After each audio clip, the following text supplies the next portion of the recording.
Let's go through VirtualBox now. Now, VirtualBox is free and most of it is open source, but not all of it. So if you go to this page here, you can see that this is the downloads link.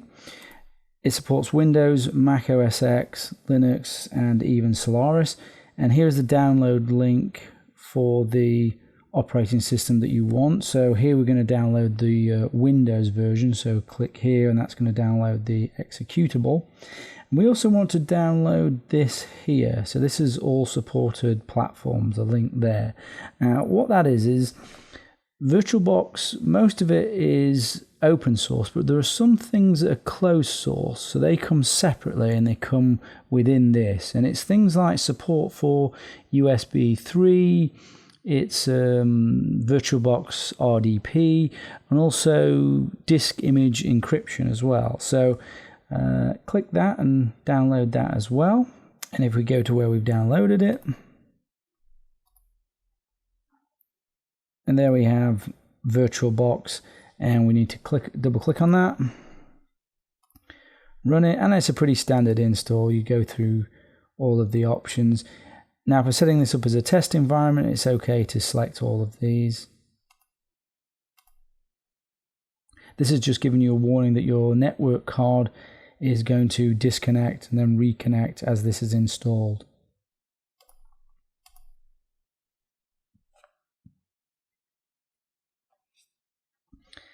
And you need to click yes to the drivers and the security questions. You can click always trust if you like from Oracle. I'm not going to though because I don't really fully trust Oracle, even though this is just a test machine for the course.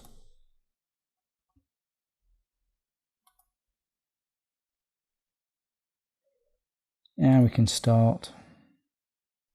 Now we've gone to OS boxes.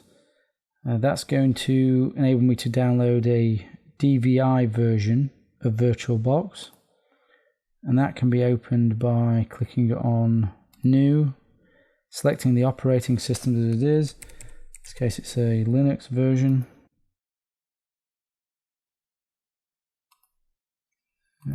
Next.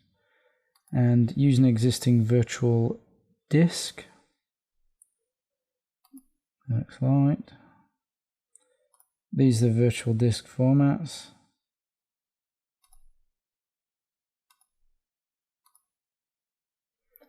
And there we go. And I can start that.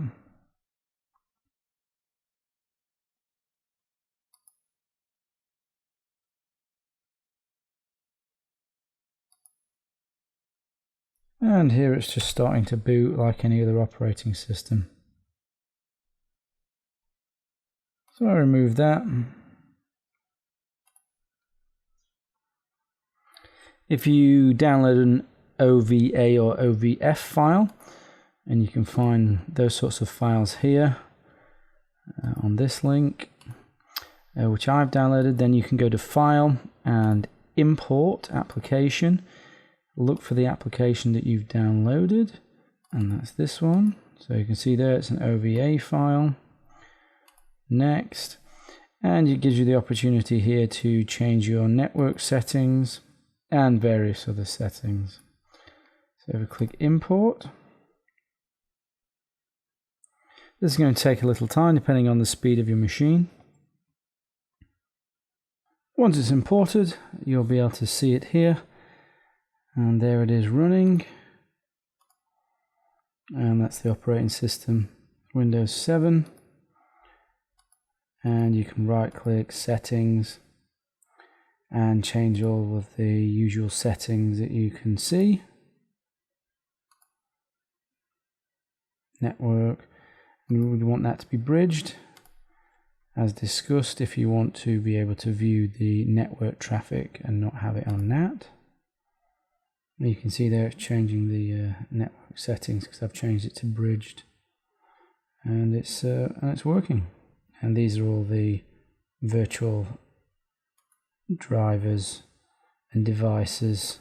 That's your bridge network, USB, video memory, etc. Now, if you want to set up a virtual machine operating system from a disk or from an ISO, you need to go to New, and you need to set up your virtual machine template first. So in this case, I'm choosing a Linux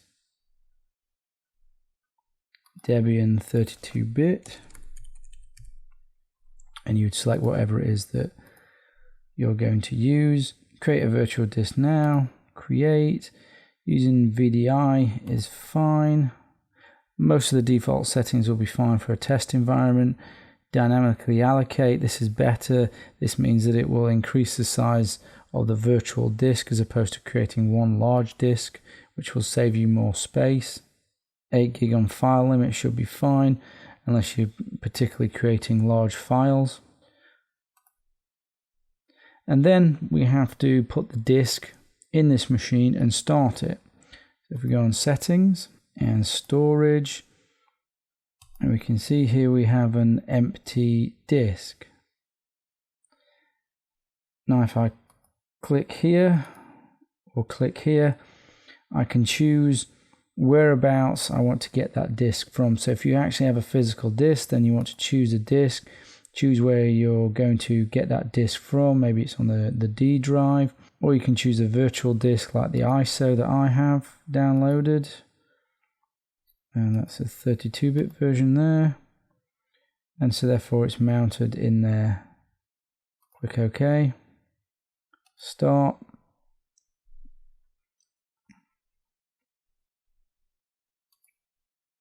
And there you go, it starts the process of installing as it would with any operating system that you've got. If it happens to be Windows, you're going to go through the Windows process. This is the Debian process. I've started the graphical version of the install for Debian, and you'd go through this to install it. And one of the reasons why you download virtual images instead is it saves you having to go through this process of installation, because someone else has done it for you if you've got the virtual machines already downloaded and set up and configured. But obviously, you know, if you want something specific to you, then you're going to need to install it and configure it yourself. VirtualBox has something called guest additions. This is similar to VMware Tools. It adds features like cut and paste between the guest and host, and better support for other guest OS features. But VirtualBox don't make it very clear as to how to install this. So right click on the virtual machine that you're interested in, settings, then to storage, then select an empty disk slot. You can add one if you don't already have one.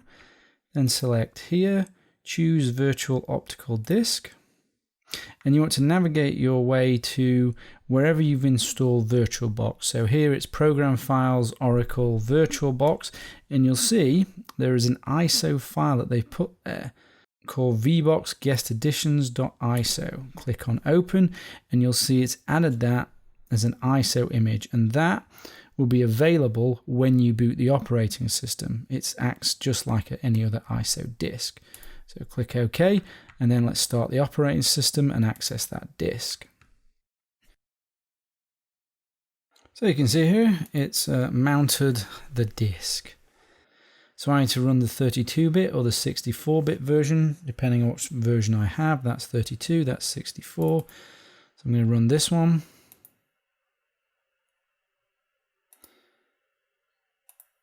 And follow through all of the options.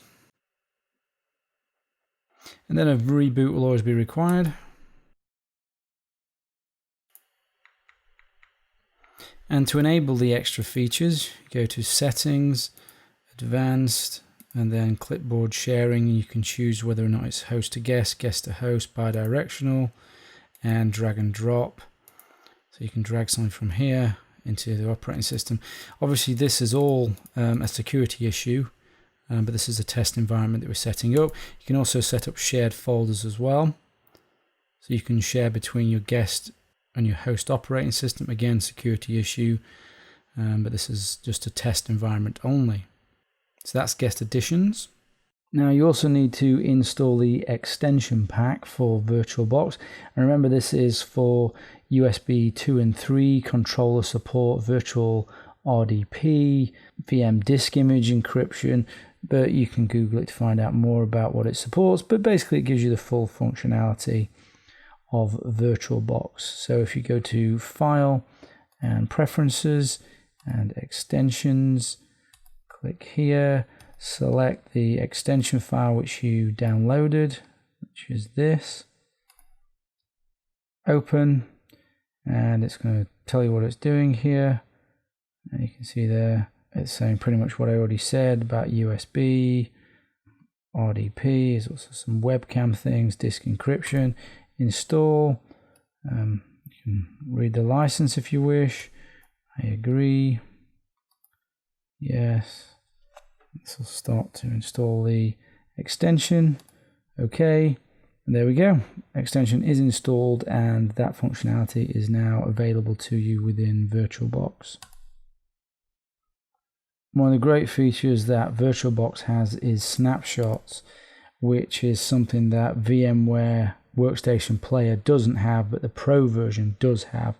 And snapshots enable you to take a full static version of the memory and the hard disk and then continue using the operating system, and then at some point you can decide to go back to that version if you wish.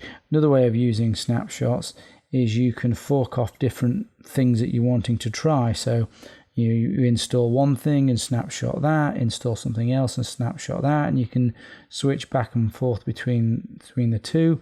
You can also test out something, see that it doesn't work, go back to the previous snapshot. So snapshots are really great and particularly useful for testing. And this even gives you an option here to clone the whole virtual operating system.